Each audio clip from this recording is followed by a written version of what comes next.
Hello, my name is Dr. Rory Murphy, and I'd like to guide you through the preoperative, operative, and postoperative stages of an anterior cervical arthroplasty.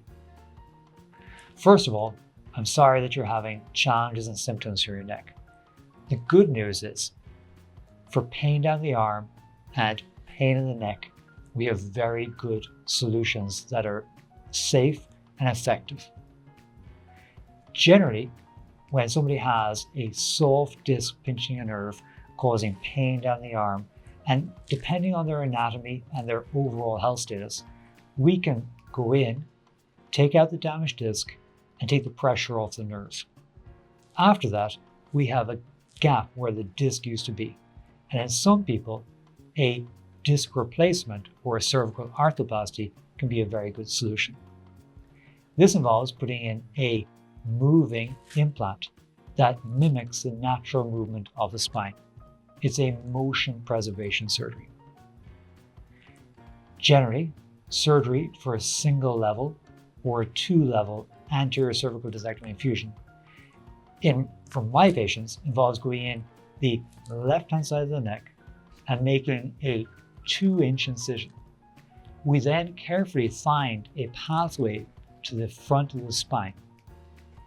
Surprisingly, there's very little between us and the skin and the front of the spine.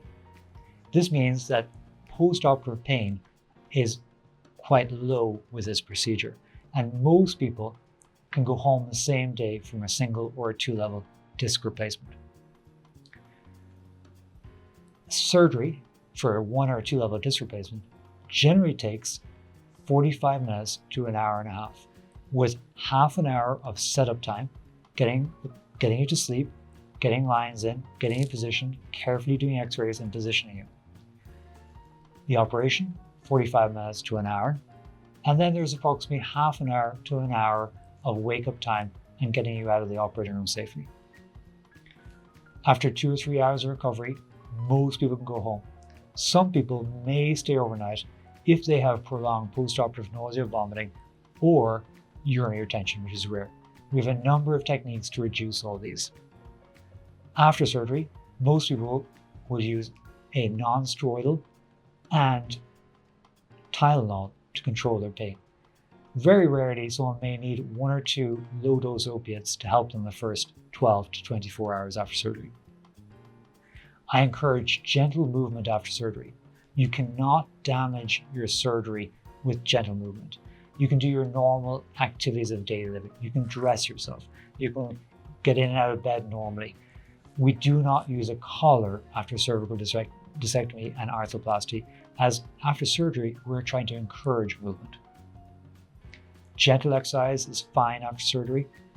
Gentle walking and even gentle jogging. Most people can return to driving somewhere between 3 to 10 days after surgery. Listen to your body.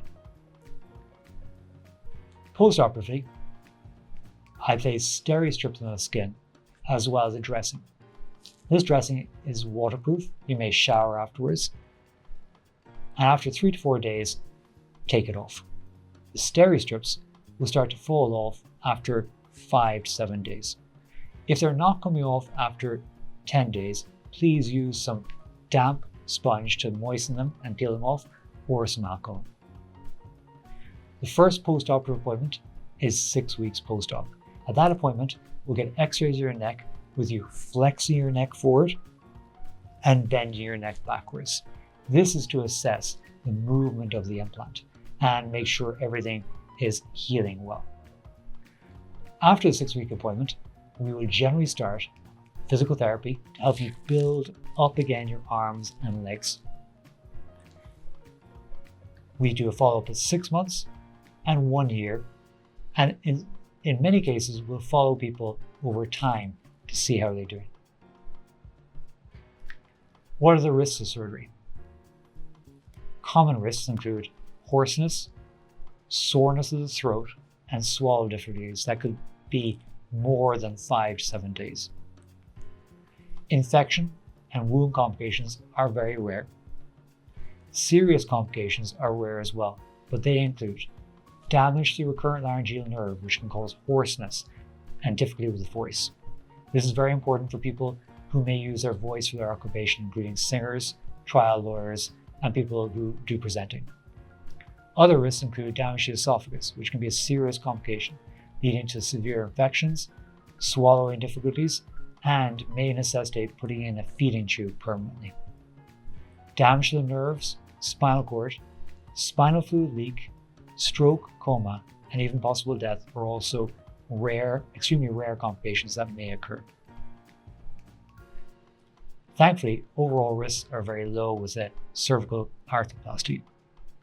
Some specific risks to cervical arthroplasty include the implant moving incorrectly somewhere between the 6 and 12 months or loosening over time. And they found that in the Norwegian and Swedish population during their prospective trials, that could happen in the 1 to 3 year range. Other risks with a cervical disc replacement include heterotopic bone formation. What does that mean? Well, sometimes bone can build up inside of the implant, stopping it from moving correctly. And this can then lead to a fusion through the implant. We do a number of techniques to reduce the risk of this during surgery, but it cannot be completely eliminated. Thank you.